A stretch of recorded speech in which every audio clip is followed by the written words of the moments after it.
It's a me, Mario. I really wanted to say that. This mustache just begs me to say that. And I think I may be even starting all the videos like that. But now, let's talk about vampires. With the most perfect segue ever. And now we'll be talking about vrising, a survival isometric RPG game that is all about the vampires and deciding whether it's worth it to buy right now or not. So without further ado, let's just get it started. And as always in every single one of my videos, I'm going to be giving you the answer right away to not waste your time and give you time to do whatever you want with your time. I don't know, I don't care. You can play with this game or play with yourself. Yeah, that's all up to you. And yes, vrising is actually worth it your time. Despite being in early access, this game is surprisingly feels like it's finished and gives you an amazing and quite different time from all the other survivals or isometric RPGs. I enjoyed this game quite a lot and I cannot wait to see what this game will actually give you, especially after the huge upgrade that Gloomrot was. But now let's get into the details. Oh, and this video is sponsored by, well,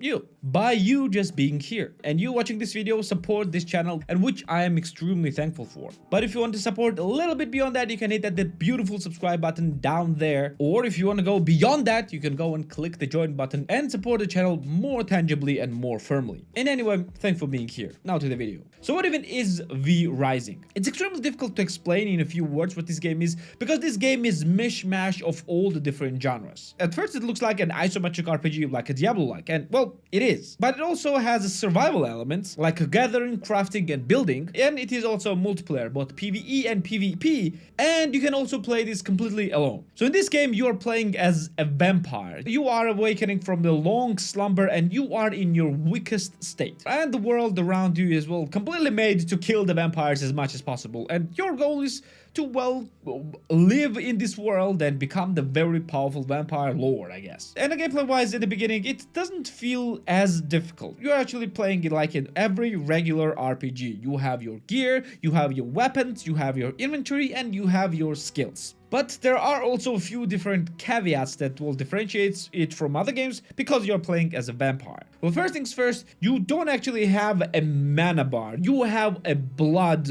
well, orb or blood bowl or whatever it's called. You're filling it by consuming blood from different creatures. In order to consume blood from different creatures, you need to, well, attack them, take their health down quite a bit, and then consume their blood. And this blood is used as a mana for different spells, and it's also used as a health potion, which you can use in order to fill up your health. But what's also different from every other thing is that depending on what blood you have, it can have also different effects on you. For example, if you consume a blood from a regular creatures, like for example from wolves, you will have a more like a wolf type of buffs, like increased speed or increased durability or increased resistance to the sun. By the way, we're gonna talk about sun in a bit. If you consume blood from different humans, well, depending on the human it is, you can increase the different stats. Like for example, your stealth, your speed, your critical attacks, or your overall damage, or even your gathering speed and gathering amounts. Also, what's important is that different creatures will have different quality of the blood, and the higher the quality the blood is, the more buffs it will add to you. And the quality is dictated by percentage from 1 to 100. And the purer this blood is, the more effects it will bestow upon you. But if you consume the blood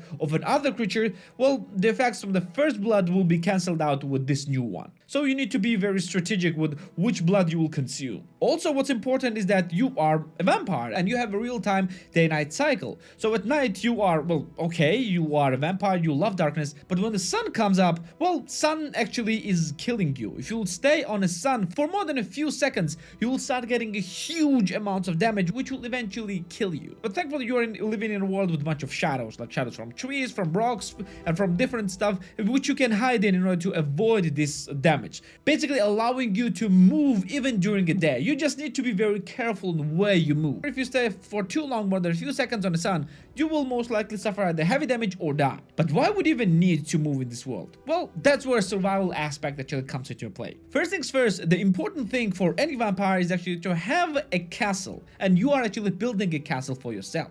And at first, a castle is nothing but a core of a castle, literally a blood orb, but eventually you are gonna build up into a multi-story stone castle with a bunch of different contraptions inside, like full vampire layer. But in order to do that, you actually need to, well, gather the resources like wood, stone, or different metals, or like essences from the different creatures, or like even hide and things like that. And you do this by gathering these resources from, well, environment. And after that, and after you gather resources, you can actually craft different materials and craft different equipment, like for example swords, axes, maces, or even entire armor sets. And your power in the game is dictated by the level of the armor that you wear. So technically in the game you are not leveling up, you are just getting better gear, and the higher gear score you have, well, the more powerful you become, because the levels of the creatures is actually dictated by what type of gear they have. So for example, if you will meet a level 20 alpha wolf, you can basically easily fight them if you have a level 20 or up level gear. So you don't have to level it yourself. You're actually getting just better gear and leveling up like that. But it's very important to understand that you don't have everything for your castle in the beginning. You actually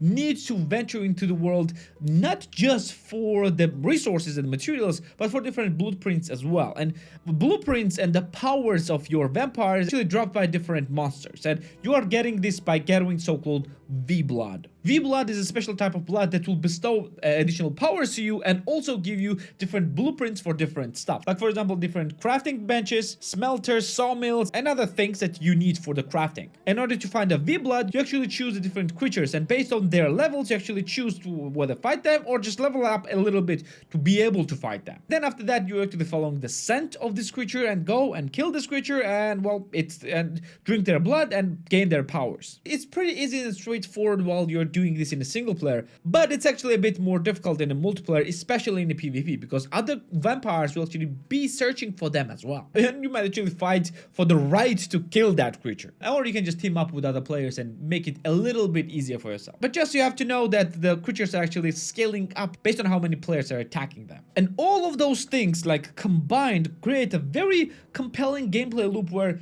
you have to do something practically constantly. Plus the game has kind of like a mission system, basically kind of like a very advanced tutorial that is telling you exactly what you need to be working towards. So you're not lost and you are not standing just for yourself not knowing what to do. And you're getting these powers from different creatures, and these powers can be like something very different. Like for example, one of the first creatures that you kill was an alpha wolf, and you actually gain an ability to transform into wolf, which will give you a little bit higher resistance to the sun and also give you a little bit of higher movement speed. At the later stages, you have an ability to transform into bat and fly very high and just cover huge distances. You also gain an ability to get yourself a mount, and after a while, if you don't want to gather resources, you can actually kind of like enslave the village people and they will actually gather resources for you. So game overall is very gameplay heavy and pretty dense, and you have to do some things practically constantly. And the world around you is very hostile, and you are not as powerful as you want to be in the beginning. So you need to actually claw your way into this world. But is it all fun? Well, to be fair, yes. Despite me not loving survival games, this game is striking perfect balance between an isometric RPG and a survival. Because if you don't want a very complex castles and building and constantly working towards materials, well, you don't have to do that actually. It's good to have, because if you have all those resources gathered up and if you don't want other players to take it from you, and yes, other players can actually attack you and you can attack other players' castles as well, you need to be taking care of everything. Plus your castles actually have a resources, a blood essence that you constantly need to, well, supply your castle in order to not be easily destroyed by other players. If you're playing this in a solo on your own server, it's not as important because the timer usually lasts for days, and when you're logging out, you're basically turning off the server and just pausing this time. But if you're playing this on a PvP or PvE servers with other people, you need to be logging pretty often, at least every few days. And overall, all this gameplay loop is very fun, and just judging how this game is actually still in early access and a lot of huge content updates are coming in, well, I can say that we are in for a treat for this game. But all is good, all is great if the price is right. So how much game is actually actually costing you, and well, whether it's worth it for this price. And I can simply say right now that this game is absolutely worth it for this price, because the game's full price is $19.99 for tier 1 countries and $10.49 for tier 2 countries, and it can go as low as $15.99 for tier 1 countries and $8.39 for tier 2 countries. And yeah, we're talking about sub $20 for the full price. And for the amount of content this game is providing, that is easily 50 to 100 hours of gameplay, and even more if you're very thorough and want to build a perfect castle and while playing with a PvP or with other players. This game is just perfect buy.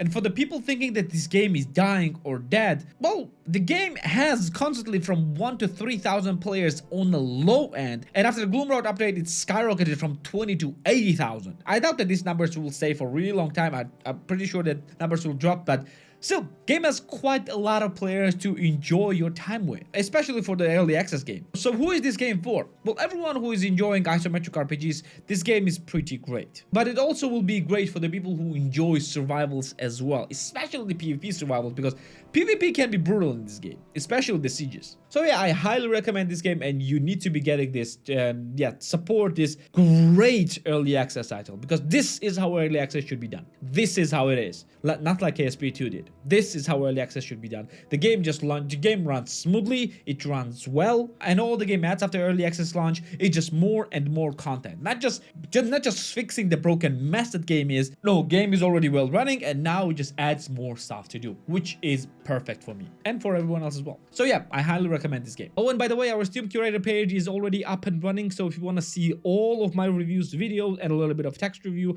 right there on Steam before you're gonna buy anything, just go and follow us there on Steam so that you will not miss my reviews when you are buying the games. Now back to the video.